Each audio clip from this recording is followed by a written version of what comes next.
ಎಲ್ಲರಿಗೂ ನಮಸ್ಕಾರ. ನಾನು ಸಾತನೂರು ಎನ್ ಮಹೇಶ್ ಅಂತೇಳಿ ಮಂಡ್ಯ ಜಿಲ್ಲಾ ಕುರುಬರ ಸಂಘದ ನಿರ್ದೇಶಕ ಹಾಗೂ ಮಂಡ್ಯ ಜಿಲ್ಲಾ ಯುವ ಕಾಂಗ್ರೆಸ್ ಪ್ರಧಾನ ಕಾರ್ಯದರ್ಶಿ.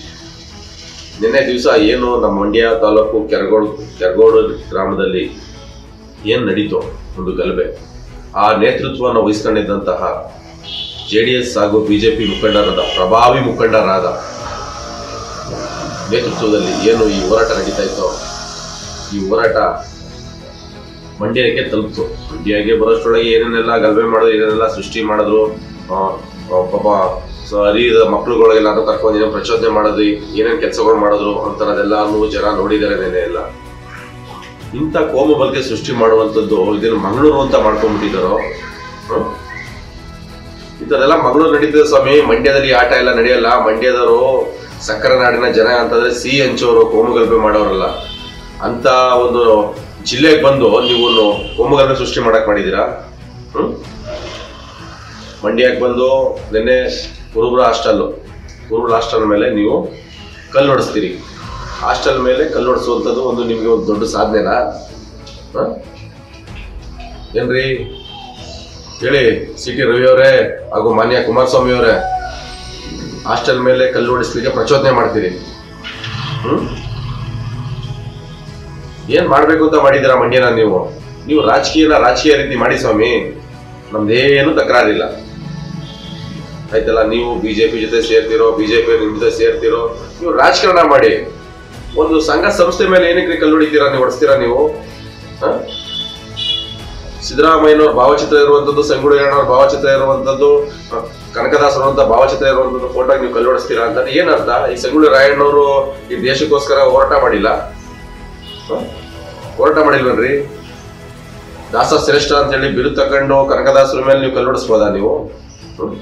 14 ಬಾರಿ ಬಜೆಟ್ ಕೊಟ್ಟಂತ ಮಾನ್ಯ ಮುಖ್ಯಮಂತ್ರಿ ಸಿದ್ದರಾಮಯ್ಯನವರು ಅವರ ಭಾವಚಿತ್ರ ಕಲ್ಲು ಏನ್ ಸಿಕ್ತು ನಿಮ್ಗೆ?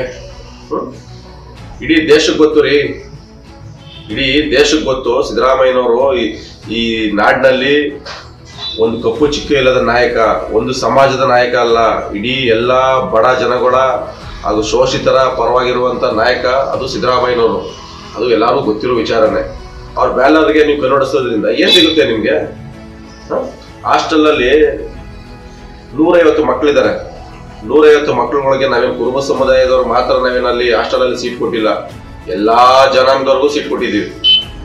ಒಕ್ಕಲಿಗರು ಇರ್ಬೋದು, ಲಿಂಗಾಯತರು ಇರ್ಬೋದು, ನಮ್ ದಲಿತರು ಇರ್ಬೋದು, ಎಲ್ಲ ಹಿಂದುಳಿದ ವರ್ಗಕ್ಕೆ ಯಾರೇ ಬಂದ್ರು ನಾವಿಲ್ಲ ಅನ್ನಲ್ಲ ಸ್ವಾಮಿ. ಎಲ್ಲಾರ್ಗು ಸೀಟ್ಗಳು ಕೊಡ್ತಾರೆ. ಆ ಹಾಸ್ಟೆಲ್ ಓದಂತ ವಿದ್ಯಾರ್ಥಿಗಳು ಇವತ್ತು ಎಷ್ಟೋ ಜನ ಅಧಿಕಾರಿಗಳಾಗಿದ್ದಾರೆ. Police ಅಧಿಕಾರಿಗಳಾಗಿದ್ದಾರೆ, revenue ಅಧಿಕಾರಿಗಳಾಗಿದ್ದಾರೆ, ಶಿಕ್ಷಕರಾಗಿದ್ದಾರೆ. ಎಲ್ಲಾರ್ಗು ಅದು ಕೊಟ್ಟಂತ ಸ್ವಾಮಿ, ಅದು ಅನ್ನ ಕೊಟ್ಟಂತ ಜಾಗ ಸ್ವಾಮಿ ಅದು. ಅಂತ ಹಾಸ್ಟೆಲ್ ಮೇಲೆ ನೀವು ಕಲ್ಲು ಹೊಡಿಸ್ತೀರಿ ಅಂತಂದ್ರೆ ನಿಮ್ಗೆ ಒಳ್ಳೇದಾಗುತ್ತಾ? ಏನ್ ಸೃಷ್ಟಿ ಮಾಡ್ತಾ ಇದ್ರಿ ನೀವು? ಇಂಥವ್ರ ವಿರುದ್ಧ ದಯಮಾಡಿ ಮಾನ್ಯ ಜಿಲ್ಲಾಡಳಿತ ಹಾಗೂ ಮಂಡ್ಯ ಜಿಲ್ಲಾ SP ಅವರು ಅಂತ ಯಾರು ಈ ತರ ಘರ್ಷಣೆಗಳು ಮಾಡಿ ಕಲ್ಲೆಸ್ತಿ ಮಾಡಿದ್ದಾರೆ ಹಾಗೂ ಇದಕ್ಕೆ ಪ್ರಚೋದನೆ ಕೊಟ್ಟವ್ರ ವಿರುದ್ಧ ದಯಮಾಡಿ ಕ್ರಮ ಕೈಗೊಳ್ಬೇಕು. ತಕ್ಷಣ ಅವ್ರನ್ನ ಬಂಧಿಸಬೇಕು. ಜೊತೆಗೆ ನಮ್ಮ ಮಂಡ್ಯ ತಾಲೂಕು ಸಾತೂರು ಗ್ರಾಮದಲ್ಲಿ ನಮ್ದೇ ಒಂದು ಮೇನ್ ರೋಡ್ ಒಂದು ಬಿಲ್ಡಿಂಗ್ ಇದೆ. ಆ ಬಿಲ್ಡಿಂಗ್ ಮೇಲೆ ನನ್ನ ಮನೆ ಬಿಲ್ಡಿಂಗು, ನಾನೇನು ಸಾರ್ವಜನಿಕ ರಸ್ತೆಯಲ್ಲಿ ನಾನು ಹಾಕಿರ್ಲಿಲ್ಲ ಬ್ಯಾನರ್. ಆ ಬ್ಯಾನರ್ ಕಲ್ಲು ಹೊಡಿಸ್ತಿರಲ್ರಿ ಸ್ವಾಮಿ. ಏನ್ ಕುರುಬರುಗಳನ್ನ ಟಾರ್ಗೆಟ್ ಮಾಡ್ತಾ ಇದ್ದೀರಾ? ಹಾಗಾದ್ರೆ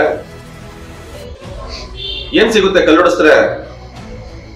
8 ಜನ ಹುಡುಗರುಗಳು ನಿಮ್ಮ ರ್ಯಾಲಿಲಿ ಬಂದಂತವ್ರಲ್ಲಿ, 1,000 ಜನ ನೀವು ರ್ಯಾಲಿಲಿ ಬಂದಂತವ್ರಲ್ಲಿ 8 ಜನ 10 ಜನ ಹುಡುಗರುಗಳು 3ನೇ ಫ್ಲೋರ್ ಬಿಲ್ಡಿಂಗ್ ಹೋಗಿ ಅದು ಬ್ಯಾನರ್ನ ಅರ್ದಿ ವಿಕೃತ ಮೆರೆದಿ ಅದಕ್ಕೆ ಬ್ಯಾನರ್ಗೆಲ್ಲ ಕೆಳಗೆ ನಿಂತ್ಕೊಂಡೆಲ್ಲ ಕಲ್ಲು ಹೊಡೆದಂತವ್ರು ಎಷ್ಟು ಜನ? ಕಲ್ಲೆಲ್ಲ ಹೊಡೆದಿ ಮೇಲ್ಗಡೆ ಗ್ಲಾಸ್ ಹೊಡೆದು ಎಲ್ಲ ಏನ್ ಸಿಗುತ್ತ್ರಿ? ಯಾರೋ 12 ವರ್ಷದ ಹುಡುಗ, ಆ ವಿಡಿಯೋದಲ್ಲಿ ಐತೆ, ಒಂದು 12 ವರ್ಷದ ಹುಡುಗ ಅಂತ ಮಕ್ಕಳು ಪ್ರಚೋದನೆ ಕೊಟ್ಟು ಏನ್ ಮಾಡ್ಬೇಕು ಅಂತ ಮಾಡಿದೀರಾ ನೀವೆಲ್ಲ? ನೀವು ಈ ನಾಡಿನಲ್ಲಿ ಶಾಂತಿ ಹಾಳು ಮಾಡ್ಲಿಕ್ಕೆ ಮಾಡ್ತಾ ಇದ್ದೀರಾ? ಸಾಧ್ಯವಿಲ್ಲ ಸ್ವಾಮಿ. ಜನ ಎಲ್ಲ ಗಮನಿಸ್ತಾ ಇದ್ದಾರೆ. ನಿಮ್ಮ ಮುಂದಿನ ಲೋಕಸಭಾ ಚುನಾವಣೆಯಲ್ಲಿ ನಿಮಗೆ ತಕ್ಕ ಉತ್ತರ ಕೊಡ್ತಾರೆ ಅಂತ ಹೇಳ್ತಾ ನನ್ನ ಮಾತುಗಳನ್ನ ಮುಗಿಸ್ತಾ ಇದ್ದೀನಿ. ಜೈ ಹಿಂದ್, ಜೈ ಕರ್ನಾಟಕ ಮಾತಾ, ಜೈ ಸಕ್ಕರೆ ನಾಡು.